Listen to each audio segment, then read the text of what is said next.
Daniel of Two Horizons. I didn't realize I was becoming someone new until much later. At the time, it felt like a series of small moments, late-night conversations, warm kitchens, messy dorm rooms. But looking back, those moments stitched together into a version of me I never expected. The diner was ugly. Flickering lights, cracked vinyl seats, a smell of grease that clung to your clothes. But at 1:47 a.m., after hours of wrestling with a machine learning assignment, it felt like the center of the universe. I sat with 3 classmates, all exhausted, all wired from too much caffeine. We argued about convolutional neural networks like the fate of humanity depended on it. Someone teased me, saying my brain must be GPU accelerated. I rolled my eyes, but secretly I liked it. Being teased meant I belonged. Then the conversation drifted. Movies, childhood, first heartbreaks, nothing about China, nothing about wealth, nothing about geopolitics, just 4 students sharing pancakes and stories. I clearly felt like I wasn't being evaluated. I wasn't the rich kid from Shanghai. I wasn't the international student. I was just Daniel, tired, hungry, and laughing at a joke that wasn't even funny.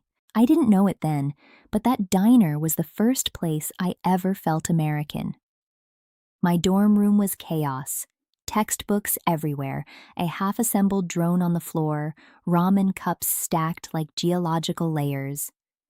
My roommate, Alex, loved debates. He could turn anything into an argument: distributed systems, ethics, politics, even whether pineapple belonged on pizza.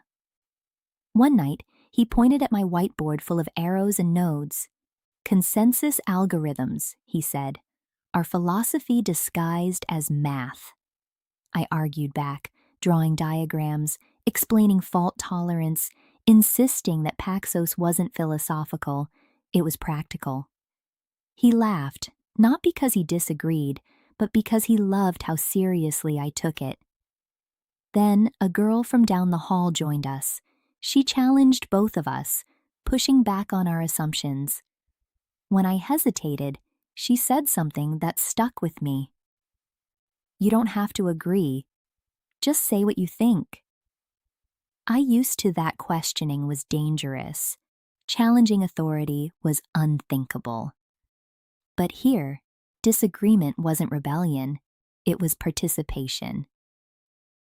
I felt something loosen inside me, like a knot I didn't know I'd been carrying. I didn't understand Thanksgiving until I lived it. Professor Miller invited me because I stayed after class to help debug a robotics lab. I expected a formal dinner. Instead, I walked into a warm, chaotic home filled with kids running around and relatives shouting over football. The table was overflowing: turkey, mashed potatoes, stuffing, cranberry sauce.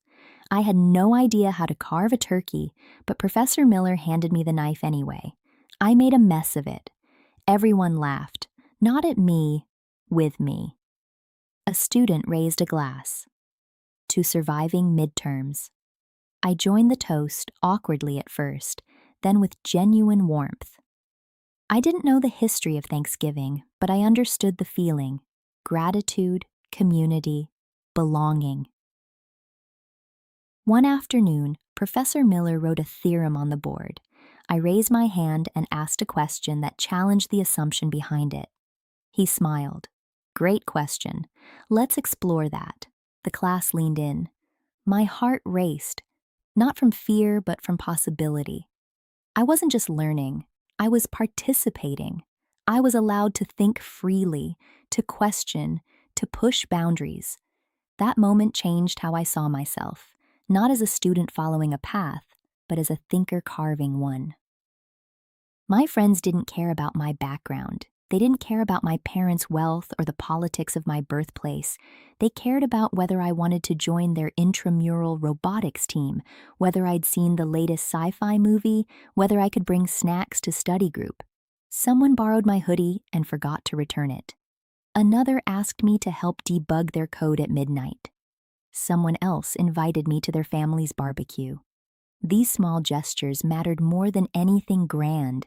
They treated me like Daniel, the guy who loved neural networks, laughed too hard at bad jokes, and always ordered extra fries. I didn't realize how much I needed that simplicity.